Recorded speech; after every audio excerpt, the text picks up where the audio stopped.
Hello, parents and students. This is Mrs. Hoover, school counselor at Schmucker Middle School. Mrs. Eck and I today want to help you think about organizing your time and your space, especially as we start in our virtual learning format here at the beginning of the year. So we've created some video segments to help you think about the time that you're spending each day in learning and also the space where you're learning. We hope that all students will get into a routine as we start at the beginning of the year. Set an alarm clock, get up, get dressed, get ready for the day, and be ready to work. Stay tuned for some more helpful hints on how to organize your time and space. Hi Spartans, it's Mrs. Eck here. I'm one of the school counselors and I am coming to you from our Student Services Lounge. This is where students come into the Student Services office where the assistant principals are and the school counselors are. And sometimes we talk with students in here or they wait in here to see us. But what I want to talk to you today about is your school supplies. One of the most common questions we get from new middle school students is, what kind of supplies do I get? It's not like elementary school where your teacher might give you a supplies list or you might be provided supplies from your school. A lot of it is up to you. It's about what you like, how you like to organize yourself. You may have a teacher who suggests like everybody in my class should have a 3-ring binder, but most commonly your teacher is going to want you to have whatever works for you. So whether we're e-learning or working in school, we want to make sure that you're prepared and you have a setup that you like when it comes to your supplies. So some of the things that I would recommend for any student, and this goes for most schools, not things that you have to have, but things that you might want to consider getting. A lot of students in middle school go with a 3-ring binder, and they might have some loose leaf paper, and then they might use dividers. And then you can use these dividers to split up tabs for all 6 of your classes. And you can put them all in a binder together. That could be one option. A lot of students like the zipper binder route. They even have cool ones that have straps that make them easy to transport. Students might also put loose leaf paper in here. They might use page dividers as well, and that way all your supplies as far as papers and organization goes can be found in here for all 6 of your classes. You could even get a cool pencil pouch to zip right into those binders. We see a lot of students that do that. Another strategy would be some students just buy a couple of these so you can fit 3 class worth of notes in here. They also have folders that you can use for your paper. So this particular one has 3 sections. And so you could get a couple of these, and these could be good to stay organized for your classes. And then another thing that we might see is students might get like 6 notebooks and 6 folders, and they would know that there was a pair for each of their class. So they may all be the same color. Sometimes they like to divide class by color. So you might have red for science and green for math and purple for language arts. And so you might get a bunch of those. And again, these are just different ideas, different recommendations. Another safe bet is making sure you have lots of pencils. That's the most common thing you'll use. You can always erase your mistakes that way. Don't have to. Some teachers might recommend or might want you to have colored pencils or something like that. That's just helpful if you need to annotate anything in different colors.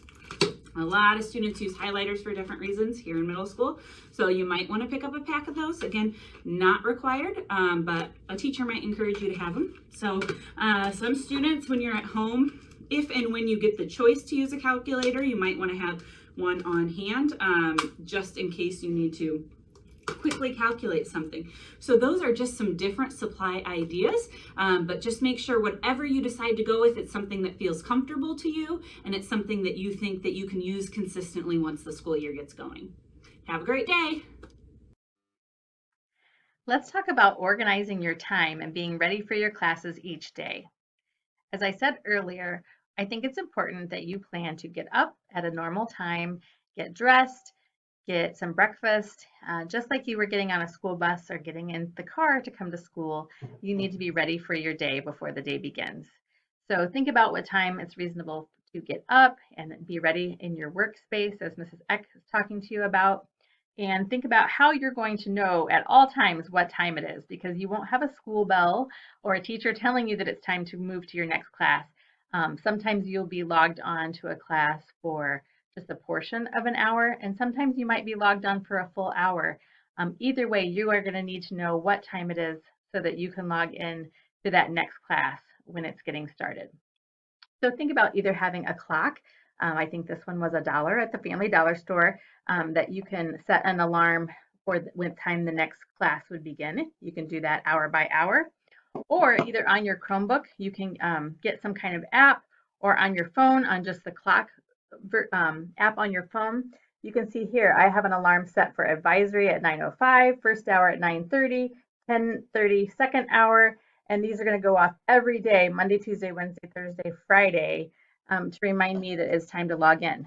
It wouldn't be a bad idea to even have those alarms go off a minute or two early so that you make sure that you're really ready to log on and for the beginning of that class period. So think now before you get started on that first day, how am I going to be ready for my day? And then how am I going to make sure that I always know what time it is and that I'm ready to log in when classes begin? Hi again, guys. Mrs. Eck here. A bit ago, we talked about some of the supplies you might need or choose to get for middle school. Now I want to talk a little bit about your workspace, specifically what it might look like during virtual learning. And that's really the first conversation that you should have within your family. What is your workspace going to look like? So for some of you, your workspace needs to be portable. So that might mean you might be working at the kitchen table, and at the end of the night, you need to get everything that you've been using collected together so that it can be put away somewhere. It might need to be portable because you might be going somewhere other than your home to do e-learning. So those are some things to keep in mind. You might be fortunate enough to have a workspace that can stay the same and you don't really have to move things around.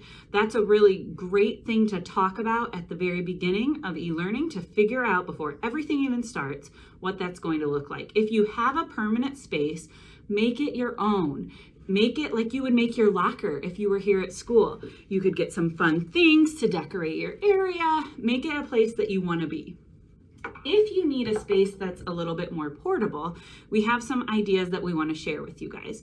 So earlier we talked about what it would look like if you had multiple notebooks and folders for each of your classes.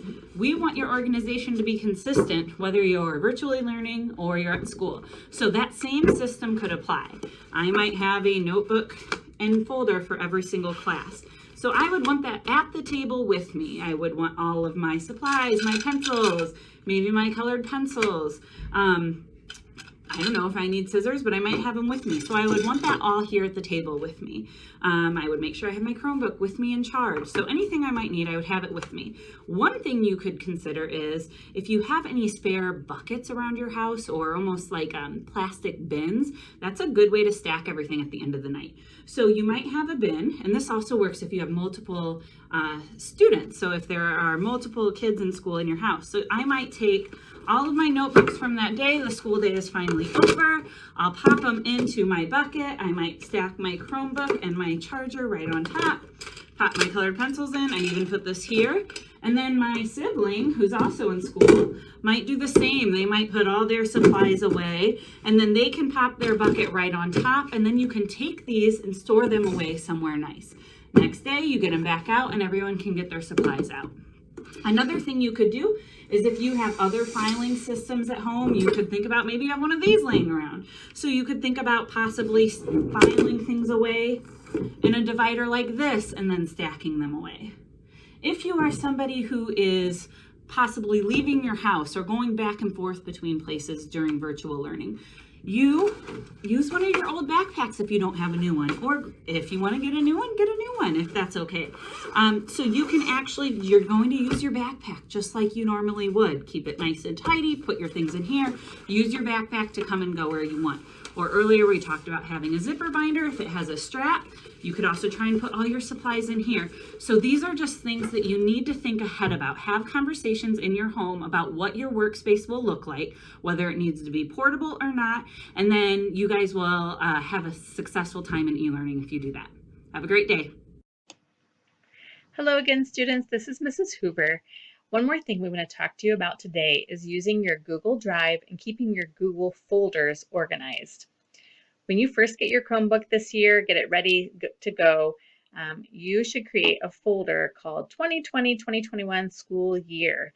And you can create a new folder just by clicking New Folder and titling it, something like that. and then you can right click here and change it to whatever color you'd like. And then everything that you do this school year, you want to be in this folder. So when you open up your drive, if you've got a long list of other documents, lots of untitled things, things that were from last year, you can put all those together maybe in a folder called 2019-2020 school year, or put them in something else just to kind of clear your workspace virtually this year. But everything that you do this year, you're going to want to keep it in a Google folder. So within your 2020-2021 school year folder, it would be a great idea to go ahead and create a Google folder for each class. Sometimes a teacher might share a folder with you and already have created a class. If that happens, you don't want to have more than one folder for each class. So just listen to your teacher's instructions on that. But as we get started, you definitely are going to want to have a Google folder for each class, whether it's something that you create or something that a teacher shares with you. And then every time you create a new document or some Google Slides or whatever, you're going to want to make sure it is within a folder. So if I want to create a slideshow for my third hour language arts class, I'm going to click New and Google Slides, and I'm going to always give it a title for my presentation. Usually teachers are going to want you to put your name or first initial and last name, a date, and maybe the title of the assignment. And then because I opened this within my third hour language arts and then clicked new, those slides are already in that folder. If I'm just in my drive and decide to create a new document and start typing away, and I don't give it a title first, and then I finish it and I want to be done and go on to something else, next time I open my drive, I'm going to have an untitled document, and that's going to be really hard for me to know where that should actually go. So the best thing to do if you create a document is still to give it a title.